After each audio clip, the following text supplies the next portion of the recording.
Olá, seja bem-vindo ao Saúde em Pauta desta semana. No programa de hoje vamos falar sobre a hanseníase, uma doença infectocontagiosa crônica caracterizada principalmente por lesões na pele com alteração de sensibilidade. Por ser uma doença silenciosa, o paciente deve ficar atento aos sintomas. Agora vamos tirar todas as dúvidas sobre essa doença, além do quadro Beleza em Foco, que está imperdível esta semana. Então, vem comigo, o Saúde em Pauta de hoje está no ar.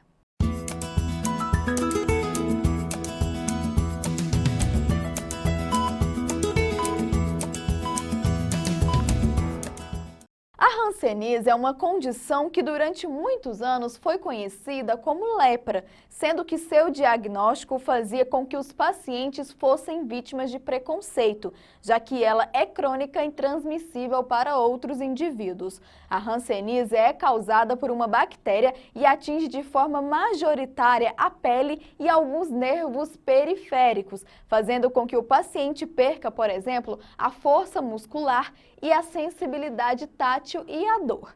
Existem tipos variados de hanseníase que estão relacionados à forma como o organismo reage ao bacilo causador da doença. E olha só, agora aqui no Saúde em Pauta, a hanseníase é uma doença curável e, ao contrário do que muitos ainda pensam, pouco contagiosa. Vamos agora esclarecer as principais dúvidas com o Dr. Egon Dexbicher, coordenador do Departamento de Hanseníase da Sociedade Brasileira de Dermatologia. Hanseníase é uma doença que afeta primariamente a pele e os nervos e é causada por uma bactéria que já está muito acostumada com o ser humano, chamada Mycobacterium leprae. E ela tenta se esconder do nosso organismo, impedindo que a gente se defenda adequadamente contra ela. E ela pode afetar não só a pele e os nervos inicialmente, mas também outros órgãos. A hanseníase possui formas contagiosas. As formas contagiosas são chamadas multibacilares. As formas não contagiosas são chamadas paucibacilares. A transmissão da hanseníase acontece pelo ar. Apesar disso, a maioria da população consegue se defender naturalmente, porque já nascem com defesa apropriada. Cerca de 10% da população é que não vão conseguir se defender e por isso acabam adoecendo. Ao iniciar o tratamento, esses pacientes não transmitem mais a doença. A hanseníase ela é muito reconhecida pelas manchas de pele, porque a pele é o maior órgão do corpo humano. Então pode se apresentar com manchas mais claras ou avermelhadas, alguns caroços, que já são formas mais avançadas, e essas lesões de pele são mais facilmente reconhecidas. Porém, como a doença também afeta nervos, é muito comum que tenha-se distúrbios de sensibilidade. Então essas manchas podem apresentar diminuição ou perda total da sensação, por exemplo, ao frio, ao calor, à dor, ao toque. Além disso, em formas mais avançadas, por afetar os nervos, acaba-se tendo mais fraquezas nas mãos, nos pés e até mesmo acometimento de olhos. Existem sintomas que não aparecem na pele sim, principalmente em casos mais avançados, onde, por exemplo, em homens o testículo pode ser afetado. Alguns pacientes também com os olhos podem ser afetados e alguns órgãos internos podem ter problemas também. Mas essas formas normalmente são formas que estão sem diagnóstico há muito tempo e com isso passam despercebido e acaba a doença evoluindo e avançando cada vez mais. Em alguns lugares, como as articulações, as juntas do corpo, podem ser afetadas e terem alguma inflamação. Terem, por exemplo, uma coisa chamada artrite. Então, alguns casos são até investigados como uma doença reumatológica. Por exemplo, cotovelos, joelhos, são articulações que podem ser afetadas na hanseníase. Os pacientes afetados por hanseníase, de uma forma mais branda, por exemplo, podem não ter a volta da sensibilidade, o retorno da sensibilidade nas manchas. Isso pode permanecer mesmo depois do tratamento. Então, isso são considerados sequelas pós-tratamento. Alguns pacientes com sequelas mais tardias, mais avançadas, perdem a força, ficam com a mão em formato de garra, acabam ficando com alguma limitação física, inclusive para andar, para pegar copos, para poder manusear as suas mãos, impedindo muitas vezes até mesmo de trabalhar e desenvolver as suas atividades normais. O tratamento da hanseníase se divide então em duas partes. A forma mais branda vai tratar por 6 meses com antibióticos e a forma mais avançada vai tratar por 12 meses. Esse tratamento é fornecido gratuitamente pelos postos de saúde através do SUS. Esse tratamento ele deve ser completado de maneira bem regular para que a doença não retorne, podendo então obter a cura com a morte da bactéria de forma definitiva. O quanto antes o tratamento for iniciado, a chance de evoluir com algum tipo de sequela diminui. No Brasil, são detectados cerca de 30 mil casos todo ano. O que quer dizer isso? Que no ano anterior tinham 30 mil, no outro ano são encontrados 30 mil novamente. Provavelmente, muitos desses pacientes já estavam doentes e não foram detectados. Então é uma doença bastante comum no Brasil e que muitas vezes demoram até obter o seu diagnóstico, causando então grandes problemas. Essa doença então é muito frequente no Brasil, precisando que nós encontremos rapidamente as pessoas que estão com a doença para que não tenham problemas e também não transmitam à frente para novas pessoas. Dessa forma, é importante que nós tenhamos o hábito de examinarmos a nossa pele, procurarmos rapidamente ajuda médica, principalmente se sentirmos alguma dormência nas mãos, nos pés, nos olhos e nas manchas. Isso evitaria com que tivessem sequelas. E o tratamento precoce também. Qualquer posto de saúde com um profissional treinado, seu médico capacitado, ele é capaz de detectar a doença. A maioria dos especialistas são dermatologistas, mas existem vários médicos treinados e capacitados para esse diagnóstico. A doença, ela acaba sendo transmitida por contato mais prolongado. Então, familiares, conviventes de um caso de hanseníase possuem maior risco de adoecer. Então, todo caso detectado deve ter os seus familiares e os conviventes examinados. Isso faz com que o diagnóstico seja mais precoce. E aqueles que não tiverem a doença podem receber a vacina BCG. A vacina BCG, ela deixa uma cicatriz no braço direito e ela é aplicada ao nascimento para proteger para a tuberculose. Mas os conviventes com hanseníase, com pacientes com hanseníase, precisam tomar uma segunda dose, ou seja, terem 2 cicatrizes no braço direito. Dessa forma, podendo diminuir ou até mesmo evitar o aparecimento da hanseníase. Agora vamos para um breve intervalo, não saia daí, voltamos já já.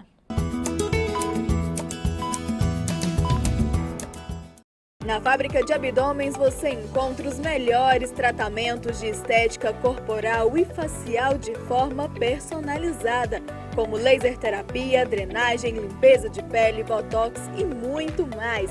Agende sua avaliação nos telefones 62 99 27 16 797 e 62 99 39 32 35 9. Endereço: Avenida V1, quadra 32, lote 1, sala 3, Conjunto Santa Fé, Aparecida de Goiânia. Coloque sua beleza e bem-estar em primeiro lugar. Na Fábrica de Abdômenes, saúde e estética você pode.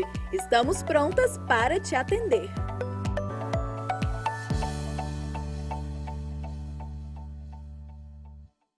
A Prefeitura de Goiânia e os municípios da região metropolitana prorrogaram por mais 7 dias as medidas restritivas para combater a pandemia da Covid-19. A única forma de reduzir a contaminação é diminuindo temporariamente a circulação de pessoas na nossa cidade. Também ampliamos a fiscalização nas ruas e nos terminais do transporte coletivo.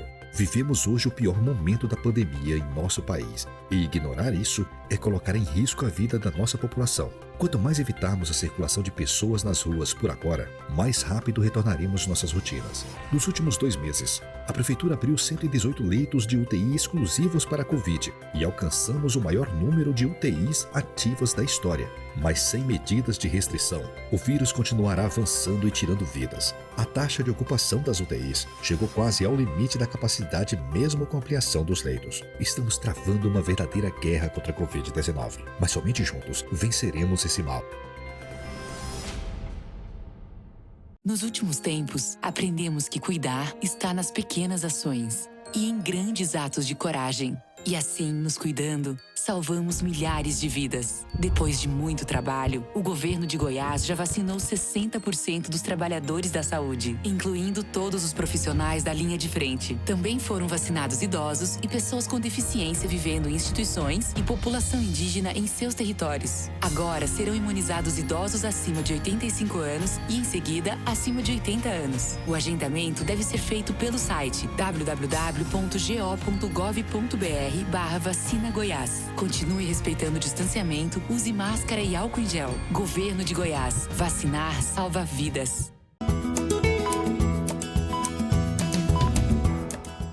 Estamos de volta com Saúde em Pauta e está na hora do quadro que amamos. O Beleza em Foco desta semana aborda um assunto muito importante e de interesse de muita gente, que é o direito na estética. Vamos assistir juntos agora. O quadro Beleza em Foco está no ar. Olá, Érica!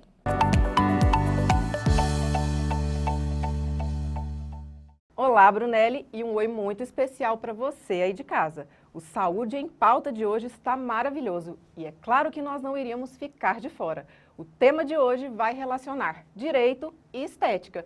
É super interessante para você como profissional e é claro para você consumidor. Você como profissional sabe quais são os deveres?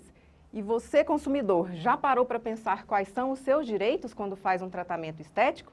É claro que nós vamos trazer todas as informações aqui para você e sempre com o melhor profissional da área. Hoje vai estar aqui comigo a doutora Tainari Lobo, uma advogada especialista em direito na estética. É claro que eu te espero e nós vamos começar agora mais um Beleza em Foco para você.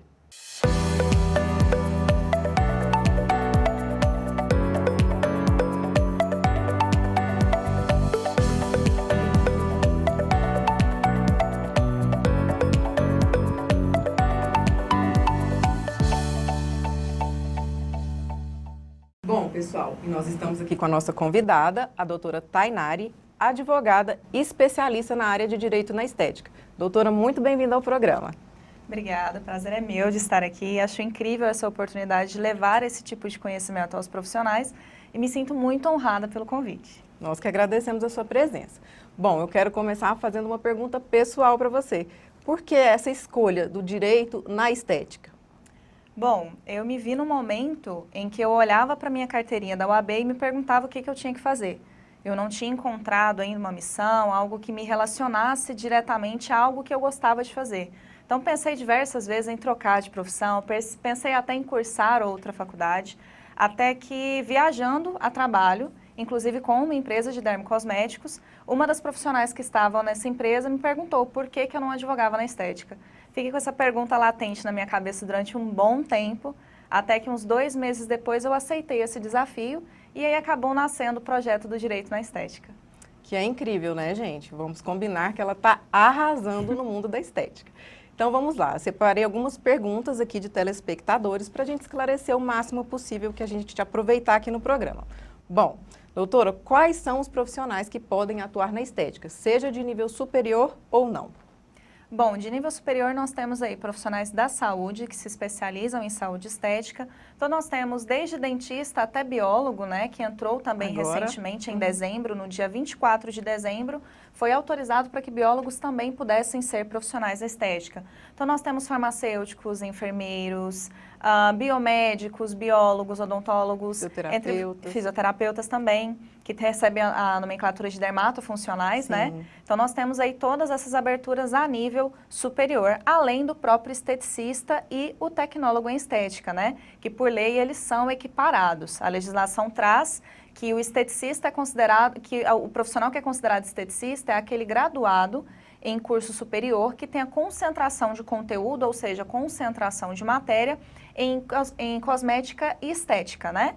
Então, de nível superior nós temos aí esses profissionais e temos também de nível médio o técnico em estética, que é aquele profissional que faz o curso técnico ou o curso de nível médio, né? Que nós conhecemos também de forma popular e pode trabalhar na estética fazendo alguns procedimentos. Correto.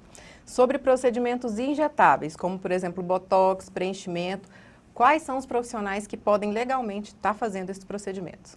Atualmente, o que está muito claro são os profissionais da saúde que se especializam em saúde estética, com até esse momento uma pequena exceção dos fisioterapeutas. Eles ainda estão aí passando por essa luta, esperando que o Conselho de Fisioterapia se atualize em relação ao uso de injetáveis, né? Correto. Mas então nós temos aí várias resoluções que permitem com que esses profissionais que têm a pós-graduação em saúde estética avançada possam trabalhar com injetáveis.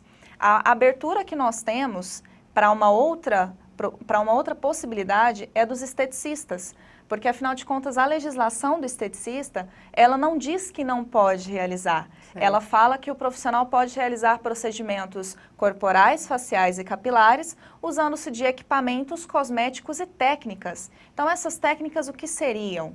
Pode ser entendido que são injetáveis também.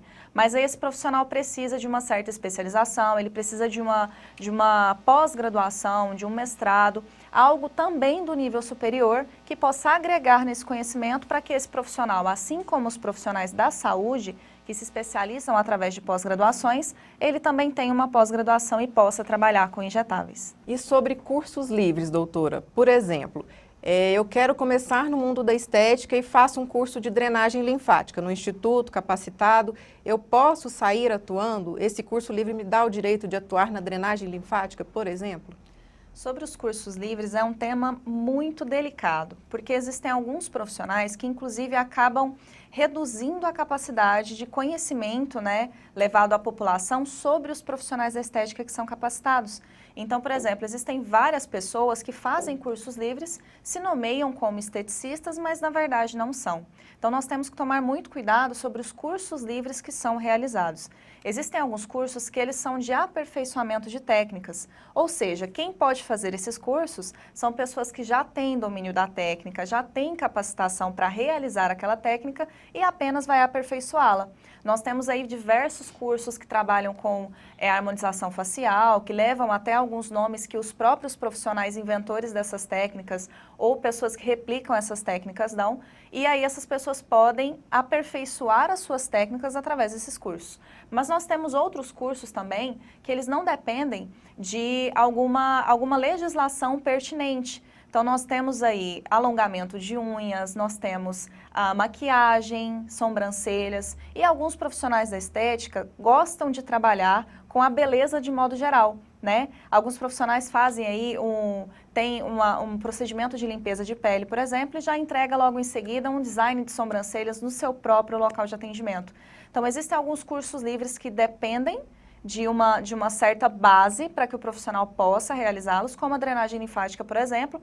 A pessoa tem que ter um certo domínio sobre anatomia, ela tem que entender um pouco melhor sobre o sistema linfático, e em um curso de 4, 6 horas, às vezes, não é possível entregar esse conhecimento. Então, é esse tipo de cuidado que o profissional tem que ter. Ele tem que se perguntar, posso realizar esse procedimento? E se eu tenho dúvida, com quem eu posso tirar essa dúvida? Pesquise, procure algum profissional que também trabalhe com isso para saber se você pode realizar, ou até mesmo um advogado que possa te trazer essa resposta. E nos tratamentos estéticos, é necessário que exista um contrato de prestação de serviço entre o profissional e o cliente? Sempre, sempre é importante. Por quê? Nesse contrato, quando a gente fala contrato, nós pensamos em várias coisas, menos naquilo que protege o profissional. Então, a gente pensa em algumas responsabilidades em relação ao local de atendimento, em relação ao procedimento, mas a gente se esquece que o paciente deve ter algumas responsabilidades também naquele procedimento. Então, o contrato ele vai cuidar do profissional no quesito de pagamento, no quesito de atraso, se é um pacote de procedimento, principalmente, porque nós temos aí diversos meses em que esse procedimento dura, em que o paciente tem um compromisso com o profissional e ele precisa ter as datas corretas, ele precisa ter o pagamento da forma correta e o profissional precisa se resguardar, porque caso o paciente simplesmente pare de pagar, começa a prejudicar o profissional e esse contrato ele é via judicial para ser executado. Ele é como se fosse um documento em que eu posso exigir o cumprimento de algumas obrigações. E o profissional precisa levar em conta que um contrato é uma ótima saída para evitar problemas depois com seus pacientes. Com certeza, esse é um dos documentos que assegura tanto o paciente quanto o profissional. Mas tem outro que é muito importante, né, doutora? Que é o termo de consentimento quando eu vou fazer qualquer procedimento estético. Fala pra gente da importância desse termo. Bom, a gente começa a entrar nesse termo, né, o consentimento para a realização do procedimento, quando nós vamos lá para o direito do consumidor. Existe um direito que nós, como consumidores, temos, que é o direito à informação. Se eu tenho esse direito à informação, eu preciso saber sobre tudo que é relacionado àquele procedimento. Eu preciso saber sobre o pós-procedimento, eu preciso saber sobre como ele será realizado, se vou precisar de anestesia, de agulhas, de cânulas, qual cosmético que será utilizado, se há alguma substância, qual substância, porque o seu paciente pode ter alguma alergia de alguma daquelas substâncias. Alguma intercorrência, não é? Exatamente. Então, a gente evita intercorrências fazendo esse tipo de informação, trazendo esse tipo de informação. E o paciente precisa saber o que pode dar errado caso ele minta para você, né? Porque ele pode omitir alguma informação para tentar fazer aquele procedimento. Então, ele pode omitir ali uma gravidez, ele pode dizer que talvez não tenha alergia de algum produto, mas tenha, né? E, inclusive, já trazendo aqui para o próprio paciente, caso alguma dessas informações seja omitida e essa omissão gere uma intercorrência, o paciente não poderá responsabilizar o profissional, porque o profissional simplesmente confiou, né? Nós temos o exercício da boa-fé, que é um dos princípios do Código de Defesa do Consumidor também. Então, esse termo, ele traz toda a necessidade, os pacientes precisam ler e entender, é uma outra exigência também, porque a linguagem tem que ser clara e objetiva. O profissional não pode entregar um termo com muitas informações que sejam termos técnicos, palavras difíceis de ser compreendidas ou escritas que talvez nem são conhecidas de forma popular. O profissional precisa ser claro e trazer todas as informações para que o paciente leia e entenda como aquele procedimento vai ser realizado. Ok.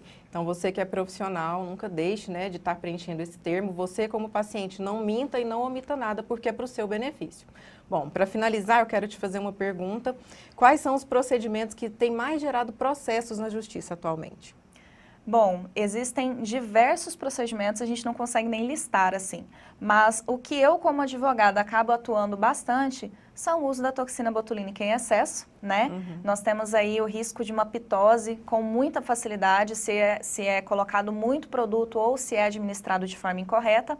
E também a questão do próprio ácido hialurônico. Os preenchimentos. Né? Exatamente, os preenchimentos, eles podem também trazer alguma espécie de intercorrência, principalmente quando é utilizado algum procedimento, algum preenchimento, algum ácido hialurônico que não tenha Anvisa, que inclusive é crime, né? Ou que o profissional não domine aquela técnica e acabe deixando o produto no local errado. Acaba gerando uma certa necrose, alguma isquemia, e isso tudo pode prejudicar a saúde do paciente. Com certeza. Então, né, gente, sempre a gente tem que andar dentro da lei. Eu acho que é a melhor solução para profissional e para o nosso paciente, claro, sempre buscando toda a segurança, todo o conforto e dando todo o esclarecimento e respaldo caso algo aconteça, né, porque nós não estamos imunes a isso, né? Bom, doutora, foi incrível a sua presença, eu sei que sua agenda é corrida, eu quero te agradecer muito por ter participado. Nós vamos deixar aqui os seus contatos e eu peço que você se despeça do nosso público. Bom, primeiramente quero agradecer ao convite, tá? Estou muito honrada de verdade em estar aqui com vocês e quero dizer que eu, como advogada dos profissionais da estética, estou aqui para conversar com vocês, para sanar todas as dúvidas, os meus contatos vão ficar aí na tela para vocês e foi um grande prazer estar aqui e contem sempre comigo.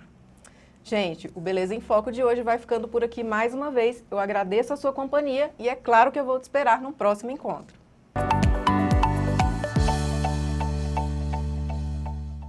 Obrigada pela participação, Eric. Semana que vem ela volta em mais um quadro Beleza em Foco. E agora, para sanar as dúvidas de vocês, a transmissão da hanseníase se dá por meio de uma convivência muito próxima e prolongada com o doente, tendo contato direto com gotículas de saliva ou secreções do nariz. Isso com uma quantidade de tempo que seja muito expressiva. Tocar a pele do paciente infectado não transmite a hanseníase. Lembrando vocês que após o início do tratamento, a doença se torna intransmissível. Mas lembre-se sempre, viu, de qualquer dúvida, procure diretamente o seu médico. O Saúde em Pauta desta semana vai ficando por aqui. Espero que vocês tenham gostado e semana que vem tem muito mais e com uma entrevista muito especial. Então não percam e até lá. Tchau, tchau!